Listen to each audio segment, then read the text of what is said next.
lagi. Ya, gitu. Alright, oke, terakhir nih yang belum aku attend, Morgan, gimana nih kesannya main di film? Apakah kesannya iri sama yang lain karena cuman kok satu film doang sih aku? Iya, sebenarnya, tapi kan karena gue taunya cuma satu ya, emang dibayar cuma satu ya nggak apa-apa ya, seneng juga sih. Nah, jadi awalnya tuh excited banget memang karena ini bisa dibilang termasuk project awal-awal setelah pandemi gitu. Jadi kan selama pandemi kan nggak syuting nih, break syuting selama hampir 6 bulanan lah gitu. Bener-bener di rumah aja, dan tiba-tiba project ini came along. Terus ini juga jadi project pertama gue sama Mas Andi Umbara juga gitu. Jadi kayak apa ya, kayak banyak senengnya proyek ini. Proyek setelah pandemi, proyek trailer pertama, I would say trailer pertama juga. Terus gue juga sama Mas Andi Umbara, terus belajar sepeda gunung juga yang belum pernah gue lakuin sebelumnya. Terus di film ini juga gue sangat ditantang untuk selain fisik juga 80% kan gue berakting sendiri karena terdampar di hutan gitu. Jadi challenge-nya tuh bisa banget lah Mas Anggi gitu. Skripnya gitu. Jadi senang banget. Oke, berarti ini tadi setelah aku tanya satu-satu kan ini cukup challenging karena banyak yang main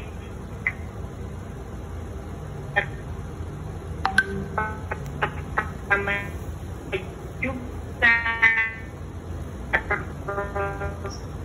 Apa coba ada persiapan dari dosen ya aku ya? Tunjuk. Oke, mungkin dari Onas dulu. Onas ada persiapan khususnya sih untuk main di film ini, kayak belajar untuk jadi mendalami karakternya misalnya? Oke. Begitu dapat skrip ini, gue juga agak sempat shock ya. Wah gila beneran nih, perannya bener-bener kayak gini nih. Karena ini, tapi sebenarnya peran ini tuh peran halu-haluan gue sih. Jadi sebelumnya gue syuting sama Falcon di berbagai macam genre, gue tuh selalu bilang sama orang Falcon, kasih gue peran yang ini dong. Sebelum gue ngomong, tiba-tiba gue dikasih skrip ini. Jadi gue kayak, wah ini gue pengen banget nih gitu. Pas gue baca, dan gue interesting banget. Apalagi setelah kita workshop, walaupun ini syutingnya terbilang singkat deh, cuman karena sebelumnya kita melalui proses workshop yang mateng, terus juga readingnya mateng. Jadi banyak banget observasi yang gue lakuin sih. Kayak gue selalu nonton film, terus gue juga selalu ngomong sama si Om Anggi, Om ini kita mau bawa kemana nih? Om Anggi bilang, oke nak kita bawa yang ke liar banget deh gitu loh. Jadi gue bener-bener dikasih kebebasan untuk mengeksplor. Dari PH-nya juga ngasih kebebasan, dari Om Anggi juga ngasih kebebasan. Jadi it's super fun, walaupun filmnya sangat tidak super fun. Iya nggak sih? Filmnya sangat tidak super fun. Filmnya sangat mengganggu sih. Sangat impresif kan? Banget.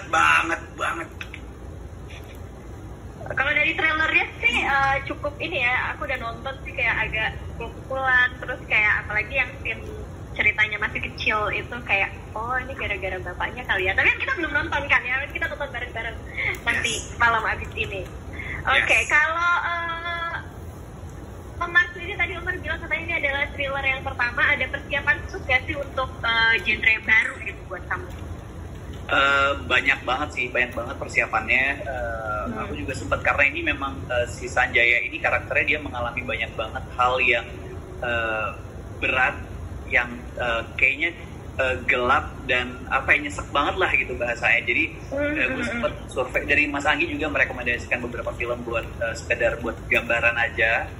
Terus kalau dari gue sendiri ada belajar nembak. Terus gue juga sempat kayak YouTube, gue cari video-video soal kehilangan, karena di sini memang dia banyak banget rasa sakit akan kehilangan itu ya. Jadi kayak gue mau dapetin feel suffernya, painnya dan lain-lain. Jadi ya gue nonton beberapa referensi lah pastinya dari YouTube, wawancara real yang terjadi gitu loh. Seorang ibu yang kehilangan anaknya, seorang suami yang kehilangan istrinya atau sebaliknya, untuk melihat feelnya seperti apa. Terus ada kita juga ada pelatihan nembak sebelumnya di Jakarta ya, sama militer gitu. Sama selebihnya ya ngobrol langsung sama Mas Andi sih, sebenarnya mau dibawa kemana sih moodnya, karakternya dan lain-lain gitu sih. Oke, belajar juga ya. Kalau Morgan gimana nih? Soalnya kalau dari sinopsisnya kan katanya jatuh di hutan, gak bisa gerak. Ini susah banget kayaknya menyampaikan, maksudnya hanya dari diem kayak gitu. Itu gimana? Ada persiapan nggak? Iya, justru itu tantangannya. Kalau misalnya ada dua sih sebenarnya tantangan secara fisik. Gue workshop sama Mas Anggi langsung naik sepeda gunung. Kebetulan Mas Anggi adalah atlet sepeda gunung senior. Jadi bisa langsung dipandu sama beliau, atlet nasional, itu sungguh luar biasa. Spesialis patah tulang ya kan? Patah tulang. Nah itu dia, jadi gue bisa mengambil, karena kayaknya ini terinspirasi sedikit dari cerita pengalaman Mas Anggi tahun 2019 kayaknya waktu itu. Dan memang pada saat workshop juga dibawa langsung ke tempat trek jalur yang memang harus dibuat untuk pengguna sepeda gunung gitu. Dan gue juga jatuh di sana gitu pada saat workshop. Jadi kayak oke, berarti emang harus istilahnya tak kenal maka tak sayang, nggak apa-apa dah gitu. Yang penting sepedanya aman. Yang penting sepedanya selamat gitu, karena sepeda gunung biasanya beda sama sepeda yang lain, lebih mahal. Dan kalau dari segi mental psikologis sih iya sih, banyak ngobrol sama Mas Anggi gitu tentang kehilangan, tentang kalau karakter Andra di sini sebenarnya berdamai dengan dirinya sendiri, redemption, survive di tengah hutan itu seperti apa. Biasanya kan banyak sekali gangguan-gangguan lah secara mental, secara fisik ya kalau di dalam hutan, apalagi dalam keadaan depres, patah tulang dan segala macam gitu. Jadi itu banyak ngobrol sama Mas Anggi sih untuk teknis actingnya gitu. Tapi untuk fisiknya sendiri juga dibantu sama teman-teman stan juga gitu, teman-teman Mas Anggi juga, teman stan, tim stannya gitu. Jadi aman banget syutingnya, persiapannya itu. Oke, jadi makin penasaran nih. Kalau Amanda belum cerita nih gimana persiapannya untuk main di sini, di trilogi ini? Kalau aku dikasih beberapa referensi film sama Mas Anggi, jadi aku nonton semuanya. Aku belajar ekspresinya juga. Dan on the day tuh aku mikir yang disiksa tuh beneran aku gitu. Dan sekalian latihan inilah ya pita suara, pokoknya aku puas deh disiksa full pokoknya. Yang nyiksa Onat nih ya kayaknya ya, kalau dari trailernya siap lihat ya. Siapa lagi? Om Anggi. Jadi Om Anggi. Oh Mas Anggi yang nyiksa ternyata. Itu Om Anggi itu, gara-gara dia semuanya pokoknya. Mana kepuasannya. Terakhir. Yang saya itu ternyata sebenarnya. Oke, terakhir Anggika persiapannya apa nih? Kalau dari aku juga Mas Anggi kasih beberapa referensi film dan aku juga nonton filmnya. Dan aku juga melihat beberapa berita tentang sexual abuse, perkosa dan segala macam. Dan aku juga nonton beberapa film lain juga, seleksi aku untuk melihat seperti apa. Terus aku tanya ke Mas Anggi seperti ini. Jujur aku nonton seperti itu juga langsung nangis, padahal aku tahu itu film dan series segala macam. Aku pun nangis. Terus Mas Anggi sempat bilang yang kayak, coba kamu bayangin kamu nonton film aja adegan seperti itu kamu nangis, bagaimana realnya, bagaimana victim-victim yang di luar sana. Jadi ya mungkin tanggung jawab aku di sini mempunyai empati yang sangat-sangat besar untuk wanita-wanita yang di luar sana yang mengalami hal seperti ini sih. Membuka hati aku sih. Kayaknya step yang paling penting di situ sih buat riset dan segala macam aku. Oke, jadi di riset ya paling penting ya. Kayaknya semuanya benar-benar persiapannya luar biasa, seneng banget nih. Nah, Mas Anggi, aku pengen tanya lagi nih, kalau dari selama syuting I Will dan Survive ini, itu tuh kesulitannya apa sih? Dan tadi kan sebenarnya udah sempat dibilang ya, syutingnya tuh cukup singkat gitu, tapi pas reading juga udah mateng banget. Nah, mungkin itu boleh diceritain, karena mungkin sekarang kondisi lagi pandemi juga kan, jadi nggak boleh berlama-lama syuting di luar gitu. Ya, kesulitannya pertama yaitu kan biasanya kita yang support kita ada ratusan orang gitu kan, bisa minimal itu 150 sampai 200 orang kru di lapangan. Kali ini cuma boleh sekitar 42 orang kalau nggak salah di lapangan gitu kan. Terus kesulitan pertama adalah di atas meja, gimana kita bisa membreakdown 3 film dalam 16 hari syuting gitu kan. Nah itu berantem di mejanya itu udah puyeng banget sebenarnya. Dari mencari lokasi, dari segala macam, dari ngitung timingnya segala macamnya, bukannya dari mulai skenario terus nge-breakdownnya, tim desain produksinya gitu kan, itu udah challenging banget.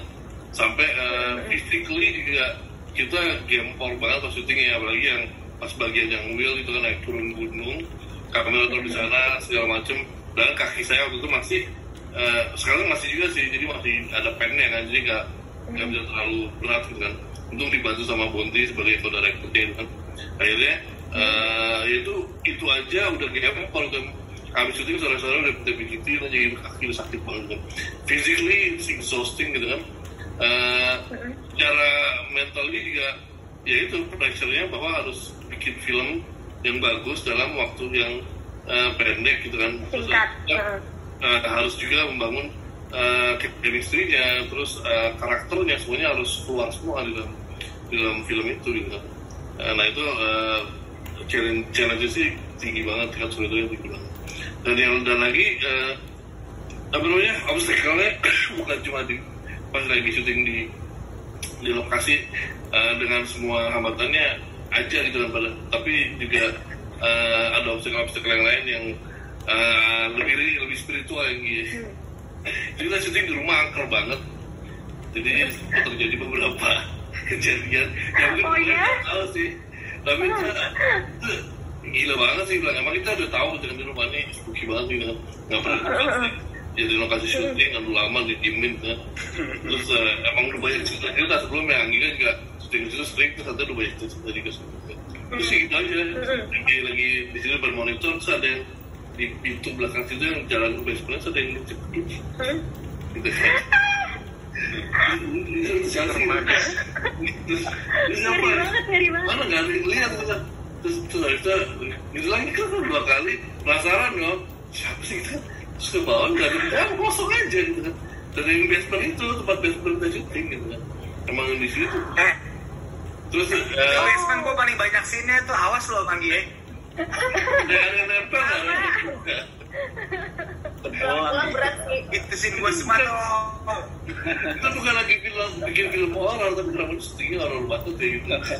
Menurut tuh sampai ada satu adegan yang kita harus syuting di lantai 3 kan, tuh di kamar mandinya yang gede. Itu kita nggak pernah bisa nge-share di situ gitu kan. Pas nge-share, lampu itu tuh tadinya dari Dela tuh jadi takang berubah warna gitu sendiri. Terus kita paksain nge-share itu pecah sekali, 2 kali pecah lagi. Jadi kayak ini nggak boleh bagaimana, jadi kayak disengin gitu. Ini adalah yang di bawah-bawah aja gitu kan. Gitu, jadi challenge-nya ini bukannya dari syuting doang, ini spiritual juga lumayan challenging gitu kan. Lucu sih. Serem ya, jadi horor, tapi bikin horor. Iya. Itu kan lagi horor, ini kan juga thriller. Oke, itu kan seru banget ya, ada dibikin behind the scene-nya gitu nggak sih Mas Anggi? Pas lagi kejadian itu sih nggak ada, tapi kalau cerita-ceritanya banyak, bukan di situ doang, di grup yang lain juga. Cuma pada nggak mau ngomong aja, pada diva-nya takut kan. Keluarnya tuh pas lagi udah pulang atau udah ini baru. Iya. Bener sih, karena katanya kalau lagi takut nggak boleh ngomong di tempatnya ya, nanti malah makin digangguin gitu katanya. Pasti bakal berubah semua mindsetnya, pemain juga bakal berubah. Itu kan aja gitu. Pemain nggak ada yang tahu sih. Ya aku sumpah nggak tahu sampai pas Anggi bilang. Iya. Oh, bener kan pada nggak tahu. Oke, baiklah. Itu seru banget ya. Nah, sekarang aku mau baca ini pertanyaan dari teman-teman penonton yang udah kirim pertanyaan ya. Jadi nanti tolong dibantu dijawab. Ini dari yang pertama nih, aku mau bacain dari Aktifia Akbar FM Jember katanya. Mau tanya sama Omar dong, di trailernya kan lumayan banget nih adegan actionnya. Gimana sih persiapan secara fisik dan mental untuk scene itu? Apakah sebelumnya emang udah punya basic bela diri? Oke, di sini sebenarnya lebih ke trailer ya, sebenarnya bukan actionnya, karena di sini hampir tidak ada di dalam yang I itu tidak ada adegan fighting gitu, jadi lebih ke mungkin movementnya dia sebagai pro-gun user gitu, karena dia memang ceritanya dari kecil dia udah pernah diajarin sama bapaknya bagaimana cara menembak. Kalau ditanya persiapannya apa, seperti yang tadi aku udah jelasin, kita sempat ada pelatihan di asrama militer daerah Cilandak untuk pembelajaran nembak. Terus selebihnya itu aja sih palingan. Sama kalau ditanya soal persiapan mental, ya itu tadi melalui survei, referensi film, terus juga kita banyak melihat dan mendengar wawancara mengenai orang-orang yang kehilangan dan lain-lain. Dan memang untuk menjaga emosi itu bukan hal yang mudah. Pada saat itu aku memilih cara untuk tidak berkomunikasi dengan orang-orang di sekeliling, tidak berkomunikasi dengan orang tua, orang-orang di rumah, maupun teman terdekat juga tidak berkomunikasi, karena menurut aku itu bisa mengganggu kita. Pada saat kita fun, pada saat kita happy, kita akan menjadi diri kita sendiri gitu loh. Jadi aku mencoba gimana caranya meng-create karakter Sanjaya begitu gelap, begitu berat, begitu deepnya, sehingga melepaskan karakter aku yang asli yang sebenarnya sebagai Omar gitu. Jadi di sini pure as Sanjaya gitu. Berapa lama tuh nggak ngomong sama kayak teman-teman sekitar dan keluarga itu? Selama proses syuting sih, lebih tepatnya selama proses syuting. Kalau sebelum syuting ya mungkin 3-4 hari sebelum syuting kali ya.